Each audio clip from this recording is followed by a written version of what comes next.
আজ আমি করব মাছের তেলের বড়া। এখানে আমি মাছের তেলটাকে ধুয়ে নিয়েছি। এবারে আমি 3টে পেঁয়াজ কুচো করে নিয়েছি, 4-5টা কাঁচা লঙ্কা কুচো করে নিয়েছি। এবারে কড়াইটা বসিয়ে দিয়েছি, সর্ষের তেল দিয়ে দিলাম। এদিকে মাছের তেল নিয়ে নিয়েছি, পেঁয়াজ কুচো, কাঁচা লঙ্কা কুচো নিয়ে নিয়েছি, 2 চামচ বেসন নিয়ে নিচ্ছি, 1 চামচ চালের গুঁড়ো নিয়ে নিচ্ছি, হলুদ নিয়ে নিলাম। এবারে স্বাদ মতো নুন নিয়ে নিয়েছি। এবার আমি ভালো করে মেখে নেব।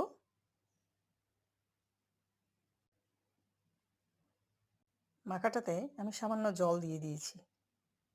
এবারে মাখা হয়ে গেছে, কড়াইয়ের তেলটাও গরম হয়ে গেছে। এবারে একে একে আমি মাছের তেলগুলো এর মধ্যে ছেড়ে দিচ্ছি।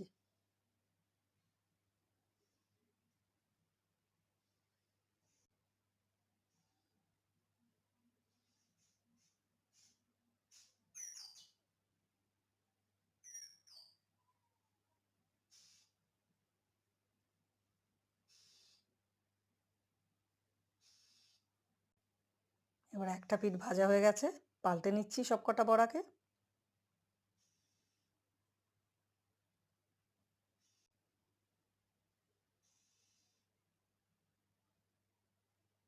বেশ লাল লাল করেই ভেজেছি, যেন একটু বেশি মুচমুচে হয় খেতে।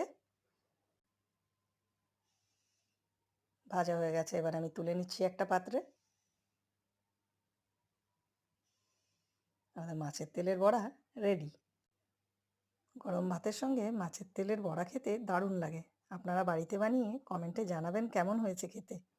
সাবস্ক্রাইব আর শেয়ার করতে ভুলবেন না।